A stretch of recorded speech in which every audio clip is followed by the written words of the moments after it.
বন্ধুরা, আমার চ্যানেলে তোমাদের সকলকে স্বাগত। আজ আমরা ক্লাস 6-এর রায়ান মার্টিন প্রশ্নবিচিত্রা থেকে ইতিহাসের প্রথম পর্যায়ক্রমিক মূল্যায়নের চতুর্থ স্কুল সলভ করব। প্রথম প্রশ্ন, আদিম মানুষ প্রথমে কাঁচা মাংস ও ফলমূল খেত। পরের প্রশ্ন, প্রধানত কিসের আকার থেকে আদিম মানুষের নানা ভাগ করা হয়? মস্তিষ্কের, অপশান ডি। পরের প্রশ্ন, হরপ্পা সভ্যতার বাড়িগুলি কি দিয়ে তৈরি হতো?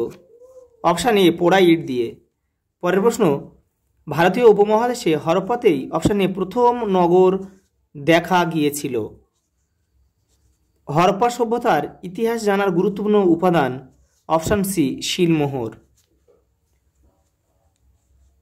পরের প্রশ্ন, সর্বপ্রথম আদিম মানুষের নিদর্শন পাওয়া যায় কোথায়? পূর্ব আফ্রিকাতে। পরের প্রশ্ন, পাথরের যুগের কোন পর্যায়ে মানুষ প্রথম কৃষিকাজ শিখেছিল? নতুন পাথরের যুগে।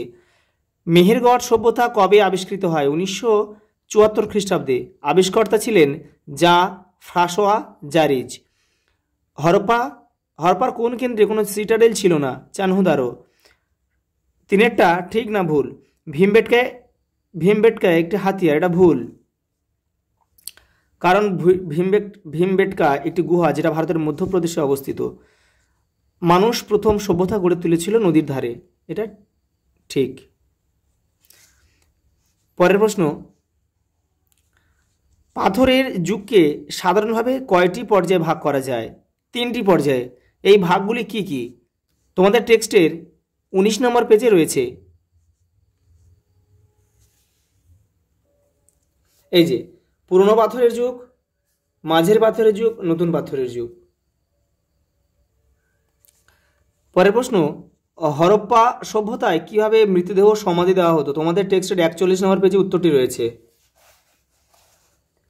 এই যে হরপ্পা সভ্যতায় মৃতদেহ সমাধি দেওয়া হতো। মৃতদেহর মাথা উত্তর দিকে করে শুইয়ে রাখা হতো।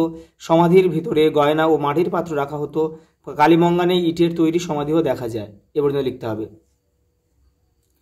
পরের প্রশ্ন, হরপ্পা সভ্যতার কৃষিজ ফসল এবং গৃহপালিত পশুর নামগুলি লেখো। তোমাদের টেক্সটের 37 নম্বর পেজে উত্তরটি রয়েছে। এই যে গম, জব, জোয়ার, বাজরা, নানা রকম ডাল, সর্ষে, ধান, এখান থেকে এগুলো লিখবে। তুলো, তিল, আর এই পশুর নাম হচ্ছে এখান থেকে ষাঁড়, ভেড়া, ছাগল, উট, এগুলো লিখলে হয়ে যাবে।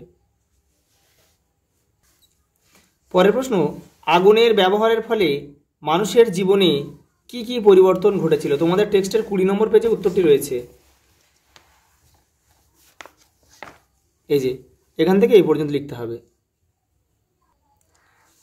পরের প্রশ্ন, মেহেরগড়ের সমাধি সম্পর্কে যা জানো লেখো। তোমাদের টেক্সটের 32 নম্বর পেজে উত্তরটি রয়েছে। এই যে মেহেরগড়ের সমাধি।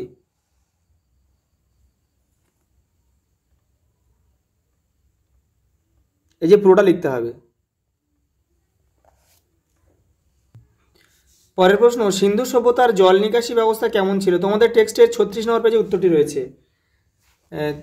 এই যে দেখে নাও, মহেঞ্জোদারো নিচে লেগে এখান থেকে এই পর্যন্ত লিখতে হবে। এই যে উন্নত নগর শাসনের নমুনা ছিল এই জল নিকাশি ব্যবস্থা, এই পর্যন্ত লিখতে হবে। পরের প্রশ্ন, টিকা লেখো, মহেঞ্জোদারোর স্নানাগার। তোমাদের টেক্সটের 36 নম্বর পেজে উত্তরটি রয়েছে। এই যে মহেঞ্জোদারোর স্নানাগার, এটা পুরোটা লিখতে হবে, এই পর্যন্ত লিখতে হবে। পরের প্রশ্ন, আদি মানুষের জীবনযাত্রা কেমন ছিল?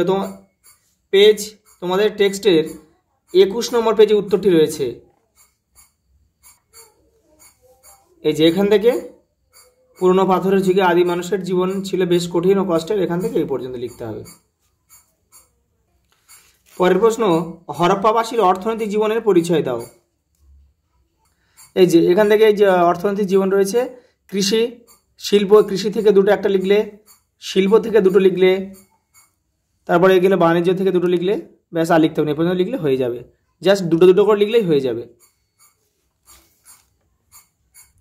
পরের প্রশ্ন, হরপ্পা সভ্যতার নগর পরিকল্পনা কীরকম ছিল? এই যে এই নগর পরিকল্পনা, নগরের বৈশিষ্ট্য, যমজ নগর, স্নানাগার, শস্যাগার, এখান থেকে একটা কি দুটো করে লিখবে। এবারেও রয়েছে কিছুটা পূর্ত গাছ, এখান থেকে একটা লিখতে পারে, একটা করে লিখলেই হয়ে যাবে। এখান থেকে একটা লিখলে, ঘর বাড়ি থেকে একটা লিখলে হয়ে যাবে। আজ এই পর্যন্ত, দেখা হবে পরের ভিডিও।